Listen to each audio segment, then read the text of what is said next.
We would like to acknowledge that this podcast was recorded, produced, and created within the territory of Mi'kma'ki, the unceded ancestral territory of the Mi'kmaq. Our relationship and our privilege to live on this territory was agreed upon in the Peace and Friendship Treaties of 1752.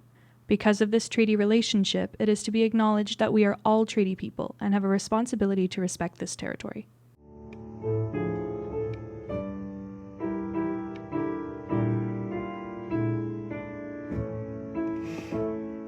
Welcome to the very first episode of When Ducks Leave the Pond.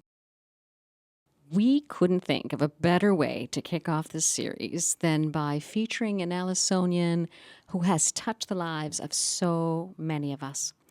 Whether you were his classmate, his student, or simply cross paths with him at Mount Allison, you probably know and remember the remarkable member of the class of 1961, Alex Fancy. Hi, Alex. Welcome. Hi, Carolle. Merci beaucoup pour ton invitation et bonne fête du 15 août à toi aussi. Merci beaucoup.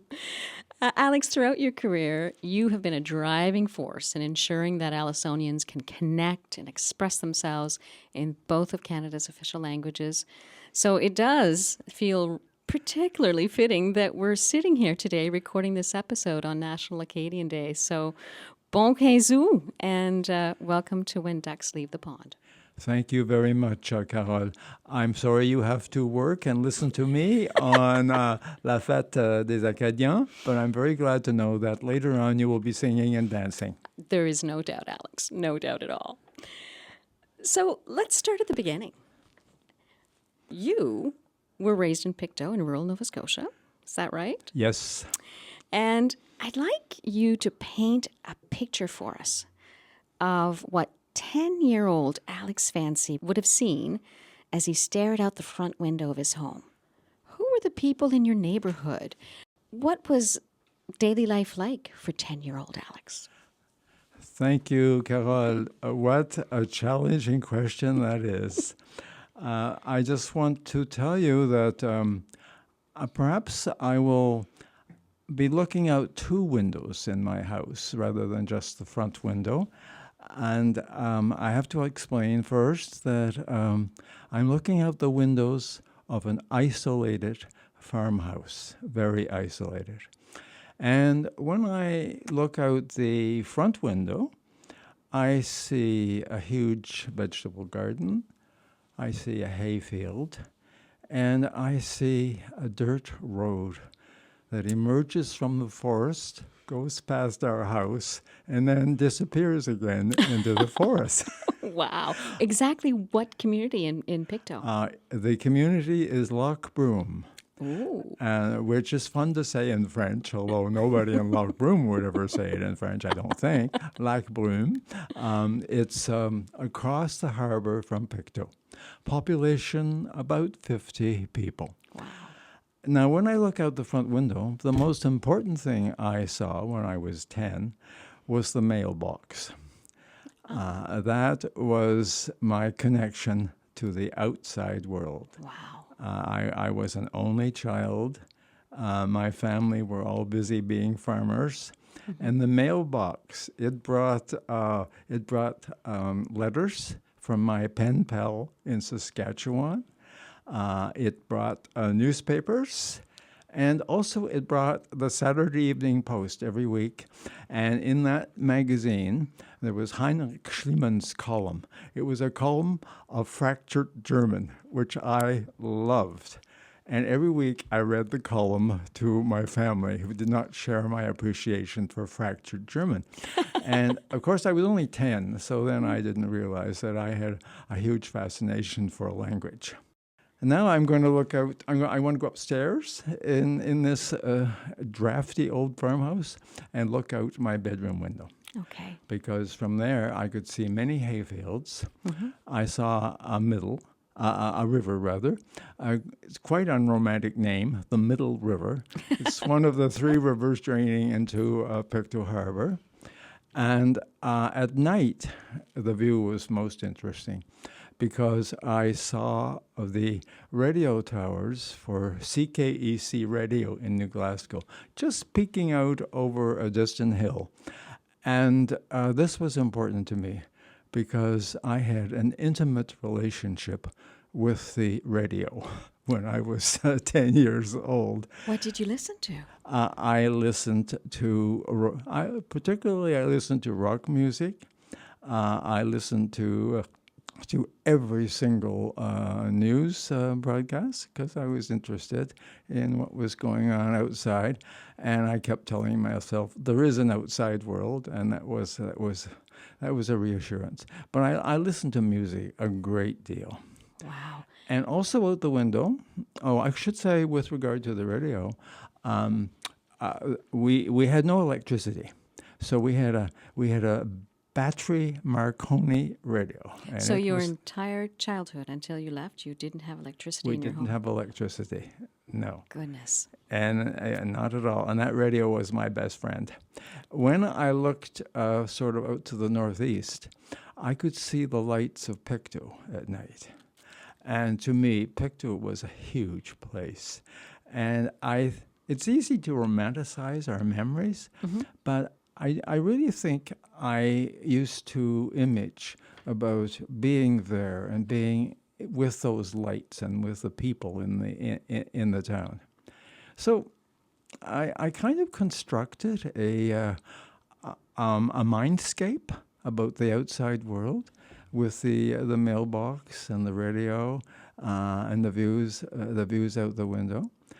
I have to tell you as well that when I was 10, the age of 10 for me was a very, very important year. My mother had promised me a bicycle. Oh, goodness gracious. And she had promised that to me for several years. Well, finally, my 10th birthday arrived, and there was no bicycle. Oh. And I was dismayed. Oh. And my mother had to explain to me that in an isolated farmhouse, there's not much sense in having a bicycle in February, which is when my birthday happened. So I think she must have been pretty annoyed at me. But anyway, the bicycle turned up in May. The roads were still muddy, so I couldn't ride it much. But eventually, the bicycle also became a good friend. And I spent many hours cycling on the back roads of Pictou County. And that maybe helps to explain why I'm still a cyclist. Indeed. And so this really what you've described is your World Wide Web, isn't it? Yes, absolutely. That was Alex Fancy's Absolutely. World Wide Web. That's such the a good... mailbox, the radio, and that bicycle. Yes, that's such a good comment, Carolle. We construct our web. We construct our system of connections. Absolutely. I wanted to tell you one other thing. When I was 10, I wanted to be a grocer. Oh, my goodness, why? Penny candy? Did you want the penny candy? No, I think I wanted to sell everything. And but food particularly. I loved food, and I think that's why I wanted to be a grocer.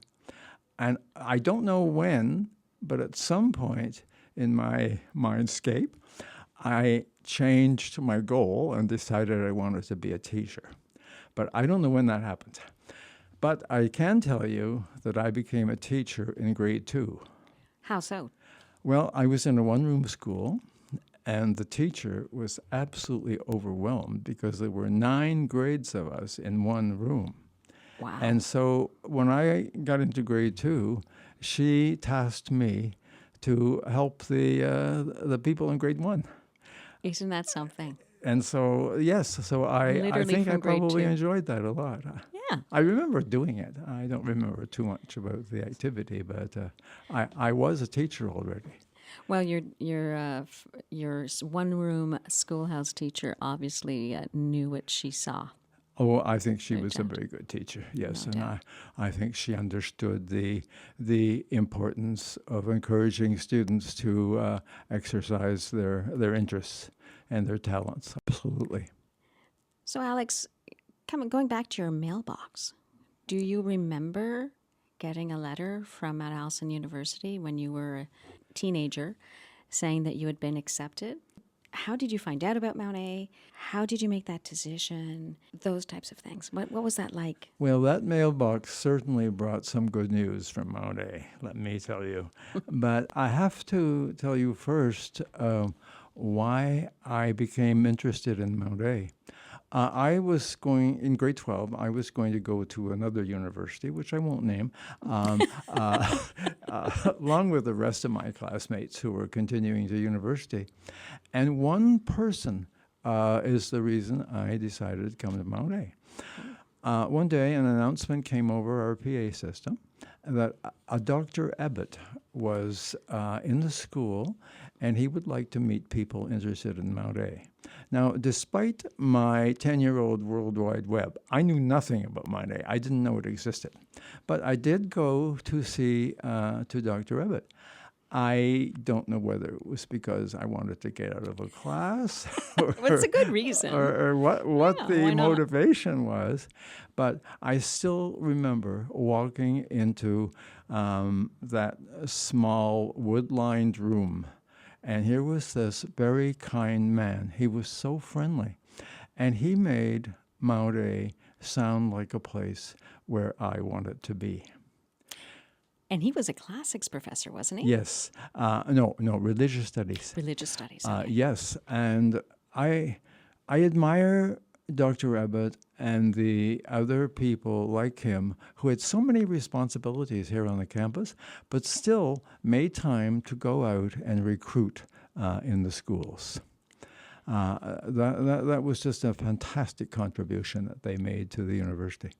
So I applied, and I remember I don't remember the first letter, but I received letters from the registrar, whose name was Christine McGinnis. Mm-hmm. Indeed. And what I particularly remember is her very elegant, small, handwritten messages cheering me on at the end of every letter. I thought that was so cool. And we still do that. Yes. When students apply to Mount Allison, they receive a handwritten note on every letter. And if they don't happen to get into Mount Allison, the recruiter still writes a handwritten letter telling them, or note, I should say, telling them what they can do or how they can prepare if they would decide they want to come the year after. It's pretty special. Absolutely. That is a perfect strategy, and it's a wonderful tradition. The letter from Mount Allison that I remember very clearly was the one telling me I had received a Sharp Scholarship. Ooh, that Because- must mean you didn't smoke. Yes. That's right. That is the scholarship at Mount Allison. It's I legendary. didn't smoke, and somehow they made an exception for me because I wasn't from Prince Edward Island. Oh, that's right. Yes, Yeah. exactly. But that was a gorgeous day when that letter came. Well, it would have made all the difference, really. Right. Yeah. I should tell you that I lost my Sharp Scholarship after my first year. Tell me you didn't start smoking. No, I didn't start smoking at all. I registered in science, transferred to arts, dropped one of my science courses, which was a no-no, and so I lost my Sharp Scholarship. But let me tell you, the university was so kind to me because they found me a Borden Scholarship and another scholarship to replace the Sharp Scholarship. So although I was pretty dismayed for a short time at the end of my first year, everything worked out beautifully. It's so interesting that you share that story. I am sure there are thousands of Allisonians out there who have a very similar story about scholarships and disappointment, and it all worked out in the end. So thanks for sharing that one. Oh, you're so welcome. I took more than I had 6 courses, and so I dropped the one without permission. But the rules were pretty extreme in those days. But at the same time, as I said, there were people with empathy who understood my situation. Absolutely. Absolutely. So we know why you came. Someone spoke to you, was interested in who you were. When did you realize that attending Mount Allison was a good idea? I think I realized it after my first night at Mount Allison. If there ever was a time when I had doubts about my choice to come here, was my first night in residence. This is in the academy, which Yeah. some of your listeners will Because you were remember. young when you came, right? You weren't you 16? Or No, I was 17. you were 17. Yes, I was 17. I was one of those people called freshy softs. Yeah. We were from Nova Scotia, and for some reason I will never understand, grade 12 was considered the equivalent of first-year university, which for me, I can only speak for myself, that was not the case. I should not have been here at the age of 17. But my first night at Mount A was a night of terror. Wow. Because we were allowed to choose our room in the academy, and I chose my room with great care. Except when night came, I realized that the room didn't have a door. It had a doorway, but it didn't have a door, and I was terrified. And there were people doing cruel things in the hallways, and I'm not sure what was happening. But the following day, I'm sure I decided the following day that I was happy with my choice to come here, because there were so many people to talk to. Yeah. And I know I told you that I hesitated between science and arts, but really at Mount A, I majored in conversation. And nothing's changed. Nothing has Nothing changed. has changed. Absolutely not. No, it's still the same. I had a conversation with Kay on the way in here. There you go. One of the reasons why I still love this place. It is so easy to cross barriers, and in fact, there aren't barriers. No. They're only the barriers we make for ourselves. So now Alex has graduated from Mount Allison, and at some point you make the decision to come back. And of course, many of us know not just Alex Fancy, but we know the Fancies. Many of us have worked with your wife, Dr. Margaret Fancy, who is a librarian emerita here at the Ralph Pickard Bell Library. And some of our listeners will also remember your children who grew up here and themselves attended Mount A. Can you give us an update on Margaret, David, and Rachel? What are they up to? Well, David teaches drama at Brock University, and Rachel is Chief Operation Officer for the Rita Hall Foundation in Ottawa. If both were here, I know they would say that, like me, they are very glad that they chose to come to Mount Allison. Right. They grew up on the fringe of the campus. They spent time on the campus, and I'm sure you remember, Carolle, at least David used to spend time in the Windsor Theatre, as did Rachel. I have a wonderful photo of Rachel when she was about 4 in the foyer outside the theatre, reading a book while we were in rehearsal. And they both appeared on the stage from time to time as well. Now, this was not a privilege I extended just to my family. We had a lot of children in town who were performing on the stage as well. So they grew up really under the influence of the university, I should say. I had the opportunity to visit with both Rachel and David this May when they came down to celebrate the fact that Mount Allison had the good sense to give you an honorary degree. Thank you. And one thing that struck me as on the day of, as I was seeing you with your family, nothing's changed. It's the four of you. And how you interact with each other and how you care for each other, it was just so obvious. And I know that it was just a wonderful, wonderful day. That was a joyous day, a joyous weekend. Thanks to all the kind, supportive people who made it that way. Nothing has changed. Our rapport is still the same. Our children are always our children to us. We just have our relationship evolves, but the link, the love does not change. No, there's no doubt about that. Well, There are some other questions I wanted to try and address, and hopefully I'm able to ask these properly. Can you, I guess when I think of Alex Fancy, I think of teacher, first and foremost. Can you share with us a particularly memorable moment or interaction with a student that left a lasting impact on you, and either as an educator or as a person? I'm going to go back to my first or second year here as a teacher. What year was that? I came back to teach in 65. So one could say that this duck came back to the pond. Perhaps I should be compared to a sandpiper or something like that. Keeps coming back, keeps coming back. And when I graduated, I had no idea that I would ever be coming back here. Really? And no, it just didn't occur to me that that would be possible. And just a very quick anecdote to show you how close I came to not coming back here. I was teaching at Western, which is where I met Margaret 4 years after I graduated from here. I was a very young teacher.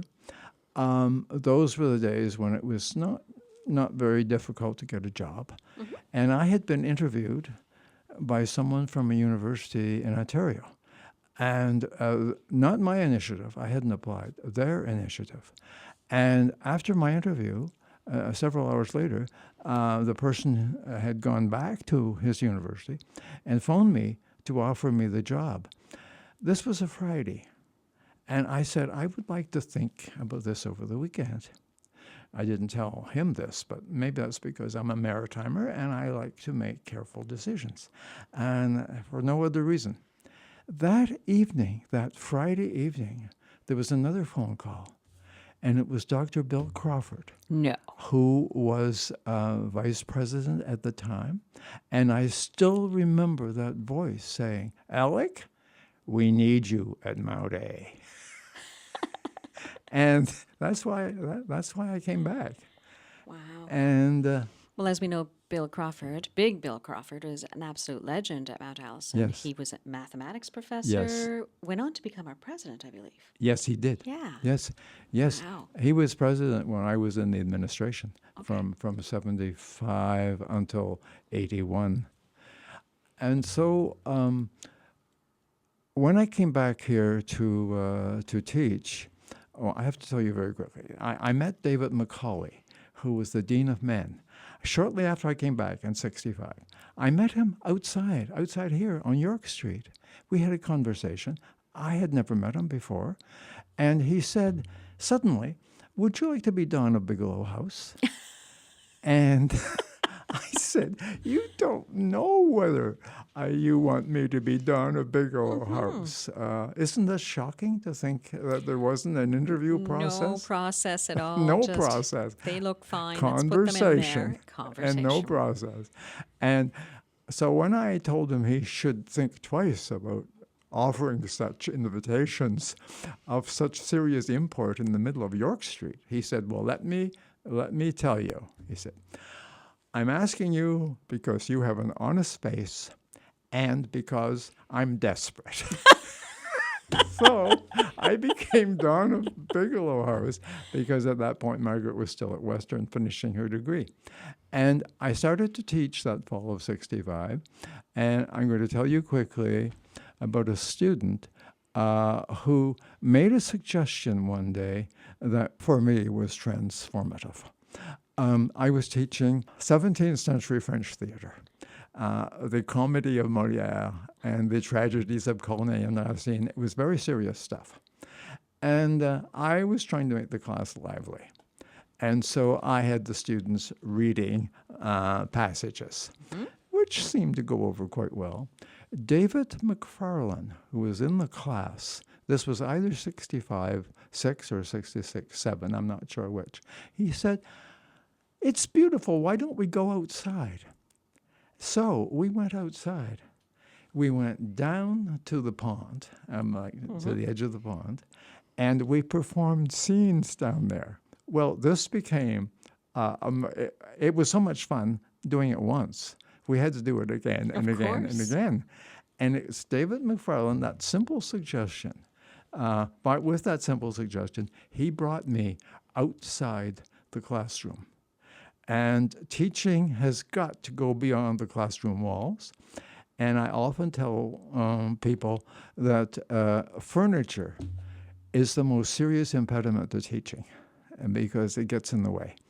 And I have got such wonderful memories of those fall days, beautiful days like this, down beside the pond.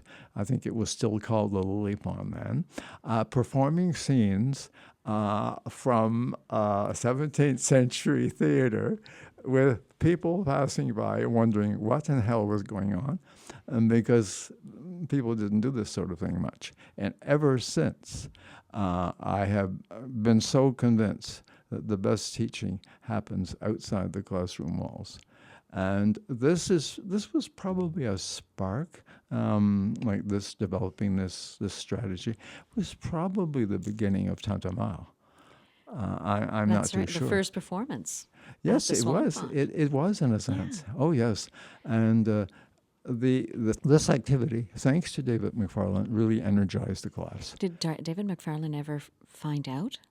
Did you ever tell him? Yes, I haven't seen him in a long while, but he became the coordinator of official language education for the province of New Brunswick. Oh, get out. Yes, he did. That's awesome. Yeah, yes. I didn't know that connection at all. Yes, absolutely. That was a way back. Now, you would have arrived in 65. It starting to be a completely different campus than when Dr. Ebbett went to see you in high school, because that is when we really started upping the numbers of students we were letting in. It was a time of cultural change, of social change. Everything was changing. And Mount Allison brought in some of the best, finest young academics it could find. And, from the David Beatties to, and there's a whole list of you that you were a cohort almost. Absolutely. Tell me what that felt like on campus in 65, 66, when students were really starting to rebel against, wearing ties to class and having, limitations on who they could see, what, when, and how. What did it feel like? It was a very exciting time. I sometimes think that the 60s came to Mount Allison in the 70s. Okay. Because it was a relatively conservative place.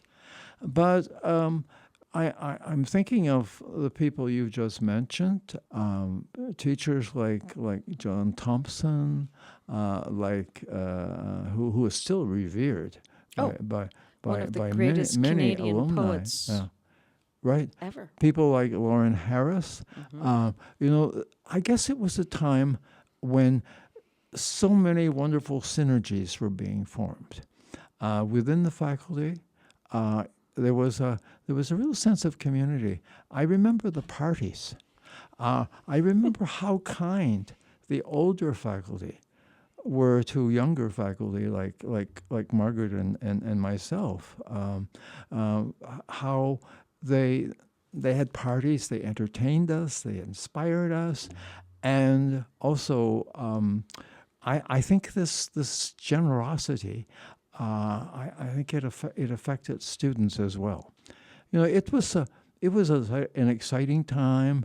It was a pretty. It was a raucous time at points. We had our student demonstrations.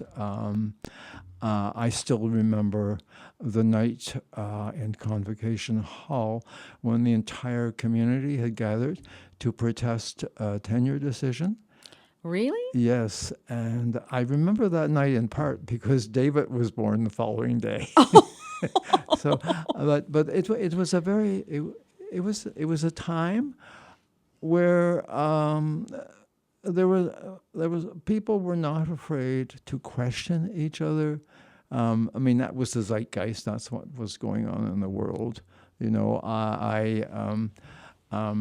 We were in Paris in '68 for for the so-called Second French Revolution, and when students took to the streets, and we had some of that at Mount Allison, but it was positive energy for the most part. It was a very exciting time. Yeah, it must have been. I guess what's interesting to me is how things, you're describing a time at Mount Allison, and I'm almost seeing it happening again. Yes. There's kind of that rhythm to the generations, to the decades, and it's interesting how everything kind of comes full loop. Now, you mentioned Tintamarre. You cannot have a conversation with Alex Fancy without coming up with the word Tintamarre. So it's a bilingual theater company. It was founded over 50 years ago. Why was this important to Mount Allison at the time? I think it was important because, again, it was a way of exploding those classroom walls. It was a way, we talk now about experiential learning in a more formalistic way, but it was experiential learning in a sense, and I often think that I've had one or two good ideas in my career, and just one or two. Just one or two. And Tintamarre was an idea. I didn't know at the time it was a good idea, but it was an idea that worked, and it became a good idea, I guess. And because it provided something for the university, which this university is very good at, partly because of our small size. It was possible to move easily from the modern languages department to the theater, and back to the department, and back to the theater. So in a sense, Tintamarre helped the theater to become a teaching laboratory. The theater was a laboratory for so many of our courses, and I think that was important. That was important for the university. Sometimes, academics can be pretty cynical, can be pretty cranky, grumpy people. And once in a while, someone would say, when you're spending time in the theater, that's distracting. That's distracting students. What they perhaps didn't say was distracting them from more serious pursuits. Mm-hmm. I noticed so often that if I was teaching in a classroom, students who were also on stage in the theater, they were more alive, they were more vital, they were more engaged, and again, this is interdisciplinary synergy at work. And this is one of the strongest points about Mount Allison, probably one of the reasons why I'm still here. I could never have imagined Tintamarre in some other universities. In some silo, some type of... Exactly. Because that's exactly what you're saying. There's no silos at Mount Allison. Exactly. Silos of a physical nature, because the campus is so big, but also mental silos that academics are very, very good at constructing. I don't know if any of your Tintamarriens have shared this with you, but for myself, from Northern New Brunswick in the mid-'80s, the theater program, the drama program in my little high school was really my safe space. Yes. That's not how I described it at the time, but it was a place of refuge for me. And in many ways, Tintamarre was also a safe space for me. I could speak my language freely. I felt welcomed. And when I was shy, I hadn't really been that many places. And for me, the minute I walked in there, in the Old Windsor Theater, it felt safe. And I don't know if anyone's I don't think I'm the only person who felt that. People don't say that explicitly, but they communicate that opinion, that feeling, because I find that I've said at one point that Mount Allison is a conservative place, but our students don't mind taking risks and love taking risks and love being inventive and creative as long as they know they're in a safe space. That's the first thing. Every September when we meet the cohorts for that year, and I'll be doing the same thing in 3 or 4 weeks' time. One of the first things I put on the agenda for the first night is we will work hard to make this a safe space, to ensure that you feel safe here. And of course, now that I'm older, I have associate directors, students, because they communicate with their peers on a level somewhat different from my level. And I'm very fortunate because I always have students who work hard to help all the other students to feel safe in that space. How do you make a student feel safe, which obviously Mount Allison and yourself have done so well? I think if you take students seriously, if you take their ideas seriously, and if they know that you're taking them seriously, because we work very much on a collaborative a collaborative approach in Tantamount, as you know, if a student realizes that their ideas are being taken seriously, that there's no hierarchy in the process or in the theater, they feel more free to take risks. Exactly. Yeah. Yeah. But you have to feel that you are a full-fledged member of whatever process it is that you're engaged in. So you can't feel safe. You have to feel safe in order to stretch. Yes, you have to feel safe, and also you have to feel listened to. And so there has to be space for people to feel that someone is listening to them. And I often think listening is the most important verb in directing. So that if you have a student who has particular, one of the questions I always have students answer, but in confidence, is what barriers do you have? What are your borders? If there is any type of language, type of situation, type of communication that makes you feel uncomfortable, you have to tell one person. And it's very important to take this into account. So often, someone will come to the theater, and sometimes they come because they know they lack confidence. They know there's a question of social anxiety. They know there's an issue of communication, fear of communicating. They come because they want to deal with these issues on their own. But so often they will come and a student will say, I want a small role. Just a small role. Not too many lines, pas trop de français, tu comprends? And then after the process is over, they will say, next time, I might like something more serious. So you challenge them, but you don't want to push them too hard at the same time, because they have to feel comfortable. So it's a balance that you're always looking for, and it's a matter of, for me, it's a matter of listening, and it's a matter of taking people seriously, and often it's a matter of imagining activities that make people forget their anxieties. Theater games are so important. They are. They're incredible. They are, and they're so much fun. Yeah. So much fun. I still remember all that. We never have a rehearsal without a warm-up. Yep. A physical warm-up, a mental warm-up, and without being playful, because it's all about being playful. Exactly. You know, I told you why I looked forward to the Saturday Evening Post every week when I was 10, because there was somebody playing with language, you know. Yeah. And that is just so important.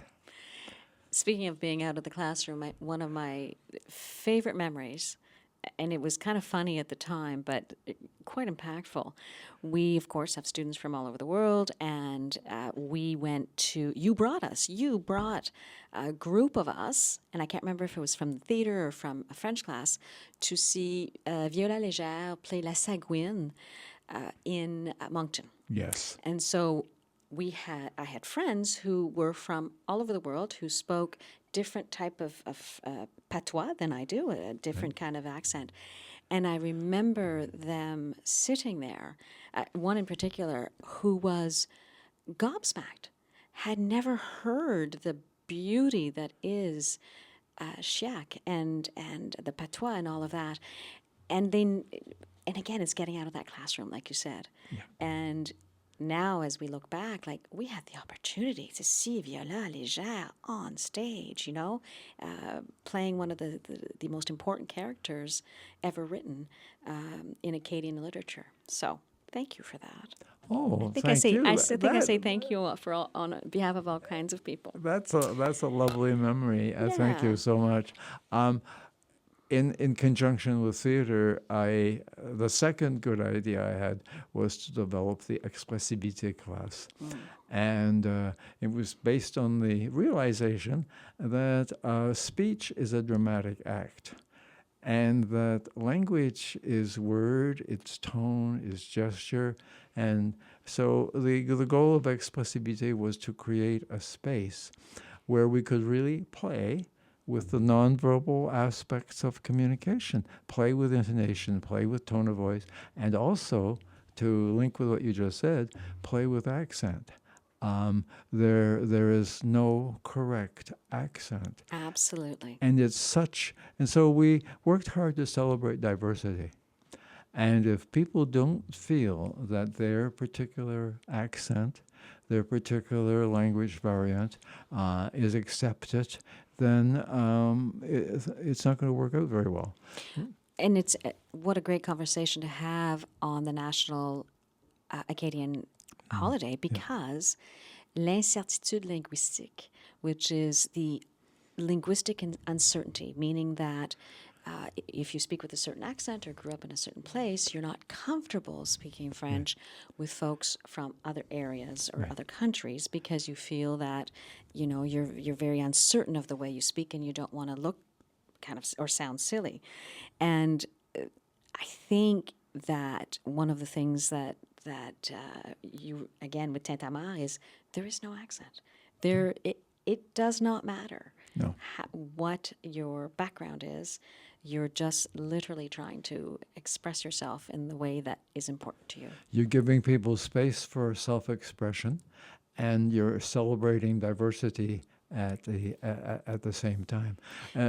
Gilles Vigneault comes to mind, he said, "Tout a été dit, mais non pas par moi." Everything has been said, but not by me. And when I taught at Middlebury College in Vermont for a number of summers, that was the course motto. I put that on every syllabus. There you go. Yeah. Nice.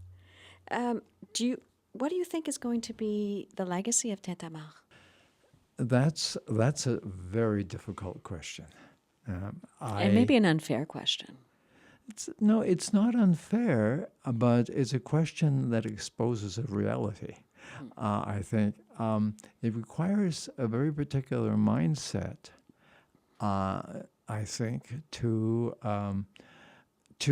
promote Tintamarre and to actually do Tintamarre. It was both exhilarating and exhausting, and still is. We're still doing plays, but at this, what I think I can say is, I don't have a successor in mind. Obviously, I don't think there is one.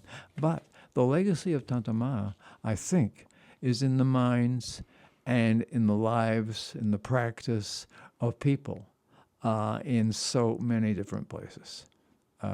As you know, we toured to schools for 30 years, up until the pandemic, and in schools everywhere. the students met people teachers who had been members of Tantamau when they were at Mount Allison. Isn't that something? So I think it's a matter of we've done a lot of sharing, and I hope the legacy of Tantamau will continue in the lives and practices of so many teachers, so many people out there, and that they will share the spirit of Tantamau with other people. That's beautiful. Thank you. Yeah. Thank you. Speaking of Mount Allison, through the decades, you've obviously witnessed many changes here over many decades. What are some of the traditions and values that you believe have remained constant? You alluded to some of this in your previous comments, but why are these values and these traditions, why are they important?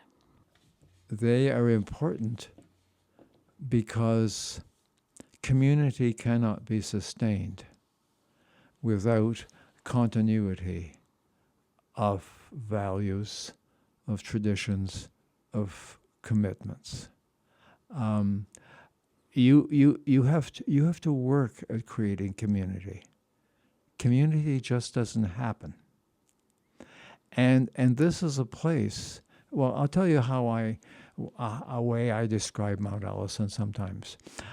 I don't think there's probably another square kilometer of land in this entire country that offers so many opportunities to such a small number of people as Mount Allison. Wow. I think you've just got our next tagline at Mount Allison. That's perfect.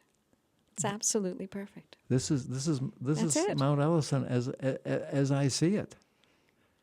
Wow. And there are just so many examples of students that I've known who crossed barriers. I was referring to touring into schools.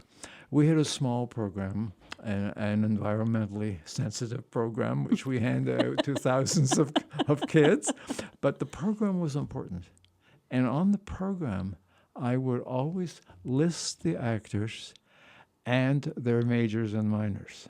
And that used to be the most eloquent, in my mind, demonstration of what can happen at Mount Allison. And we always had a talk back afterwards, and people, students in the audience and teachers would say, if I go to Mount Allison to study science, to study computer science or history or whatever, can I still do theater? And I always made a point of having the students answer that question. It wasn't me. The students were there. The students were always on the stage, taking the questions from the audience. I was the moderator, but they answered the question. And I often wish I just had videos of all of those exchanges, those hundreds of exchanges that we had in schools, where students would ask that kind of question.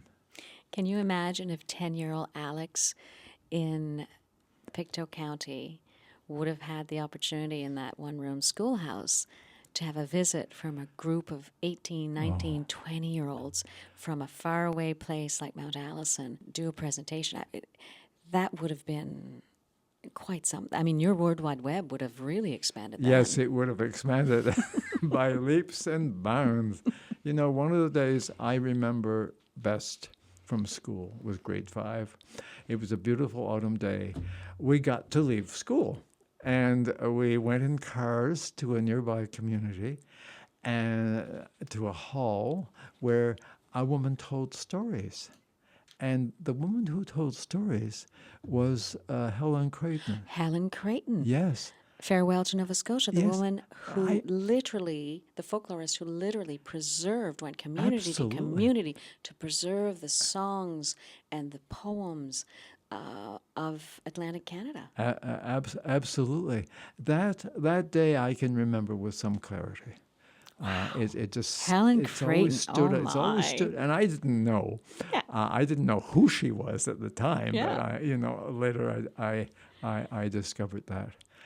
And talking about silos, we toured to schools where we were the only bilingual activity of the year. I'm thinking of a school where we went to for many, many years. We always went on a specific day at the end of their Semaine de la Francophonie. Oh, perfect. And that school, the entire school would come. Administration, teachers, students. One of my friends, my yearly acquaintances in that school was the janitor, because he always made sure that things worked. But that wonderful school. But it was sad in a sense. We were the only sort of window they had on the Francophone world, at least of a visual auditory window. Exactly. Which was pretty exciting. It would have been. For all of us. Yeah. We learned so much as well. Oh, I can just imagine. I mean, as someone who speaks with alumni all the time, I will often speak to alumnus who really, when they talk about their experience, they talk about the theater and they talk about Tintamarre and they ask about you and you can tell that it's still front of mind of their experience. So we were very lucky. And this is the legacy as I see it. Wow. Well, it's hard to believe because really I could stay here and speak to you for hours, Alex. Loads of questions I didn't even get to, but our grand finale. So this is the first podcast, and I thought, well, how are we going to finish this? So I have a rapid fire list of words. Oh, dear. And I'm going to say the word, and I'm going to ask you to say the first thing that comes to mind in one word. Nobody told me there was going to be a test. This has been so much fun. But indeed, so I have the list, and you have not seen these words, right? Okay. No. So first word that comes to mind. First word is Sackville. Cozy. Library. Horizons. Liberal arts. Exploration. Bilingualism.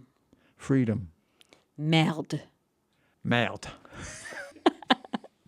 Moture. Leadership. Colville. Beauty. Paris. Transformation. Our alma mater song. Sources. And finally, Tintamarre. Joy. Thank you, Alex. Thank you for giving us joy. Thank you for the time you've spent with all of us, either as a fellow student from the class of 61, as a teacher, as a mentor, as an actor, as a director.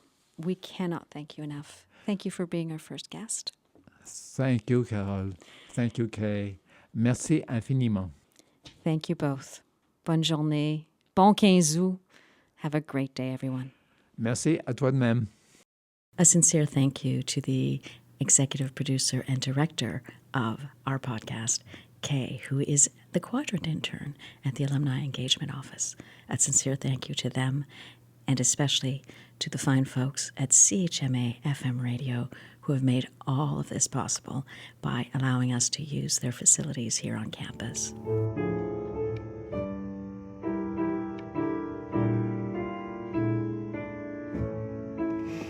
Mount Allison strives to be a safe, respectful, and welcoming place for people of all genders, diverse sexualities, gender identities, and gender expressions through education, programming, support, and advocacy. We prioritized upholding, maintaining, and honoring that environment during the creation of this podcast.